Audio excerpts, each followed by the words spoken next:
আসসালামু আলাইকুম dear viewer, craft স্যাচুরেশনের পক্ষ থেকে আপনাকে স্বাগত। আজকে আমরা দেখব হোয়াট ইজ লোগো। লোগো কি?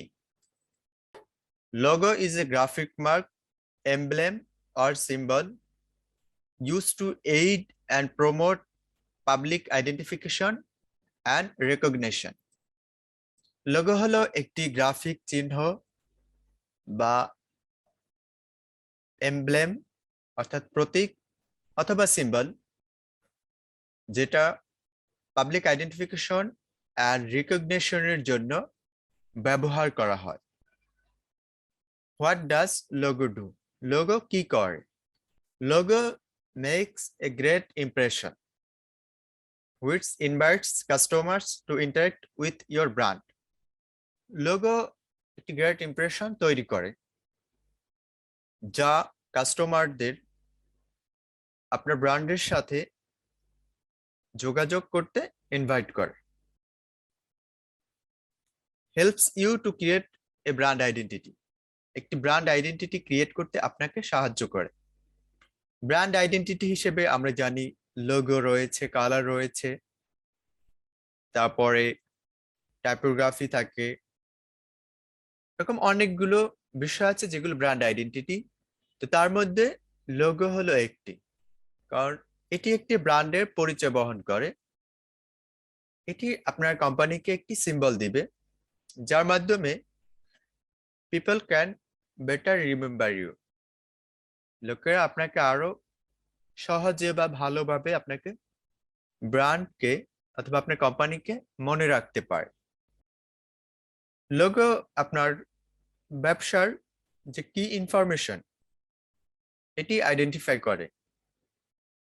Logo makes you stand out from the competition. একটি লোগো আপনাকে কম্পিটিশন থেকে আলাদা করে, কারণ অনেক কোম্পানি থাকে, সেখানে আপনাকে সবার থেকে একটি লোগো আলাদা করে দেয়। কারণ যদি আপনার লোগো থাকে তখন এটি আলাদা একটি ব্র্যান্ড হয়ে যায়, মানুষ সহজেই এটিকে মনে রাখতে পারবে। What are the elements of a logo? লোগোর জন্য কি কি এলিমেন্ট ব্যবহার করি অথবা লোগোর এলিমেন্ট গুলো কি কি? লোগোর 4টি এলিমেন্ট রয়েছে: colour, typography, icon or symbol and tagline. প্রথমে আমরা দেখব কালার কি কাজ করে লোগোতে। কালার এটি খুবই গুরুত্বপূর্ণ একটি উপাদান লোগোর জন্য, কারণ যারা অডিয়েন্স আছে তারা কালার দেখে বুঝতে পারে, কারণ এক একটি কালারের এক একটি সাইকোলজি রয়েছে। এই কালার সাইকোলজি দ্বারা ক্লায়েন্ট বুঝতে পারবে বা অডিয়েন্স যারা আছে তারা বুঝতে পারবে যে আপনার এই কোম্পানিটি আসলে কোন টাইপের কোম্পানি। কালারের ক্ষেত্রে আমরা এক বা একাধিক কালার আপনি নিয়ে একটি ডিজাইন করতে পারেন, তবে সেক্ষেত্রে লোগোতে একটি বা দুইটি কালার নিয়ে কাজ করা উচিত।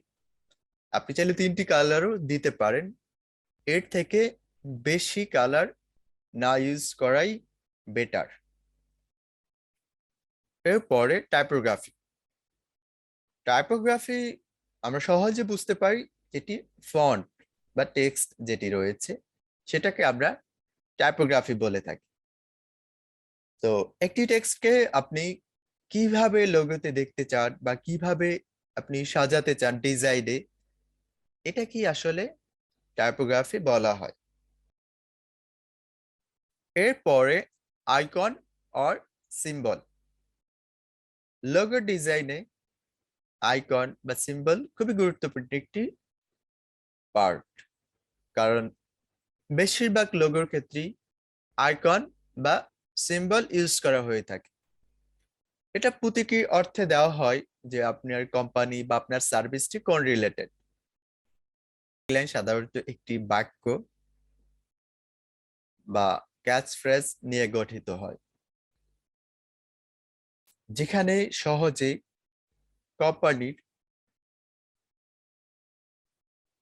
কি করে তা স্পষ্ট করে বোঝানো হয় ট্যাগলাইনের মাধ্যমে। ট্যাগলাইন সব লোগোতে থাকা নেসেসারি নয়, বাট আপনি চাইলে একটা ট্যাগলাইন ডিজাইনে রাখতে পারেন। তো আজকে আমরা দেখলাম লোগো কি কাজ করে, অ্যান্ড লোগোতে কি কি এলিমেন্ট ব্যবহার করা হয়। সবাই ভালো থাকবেন। আল্লাহ হাফেজ।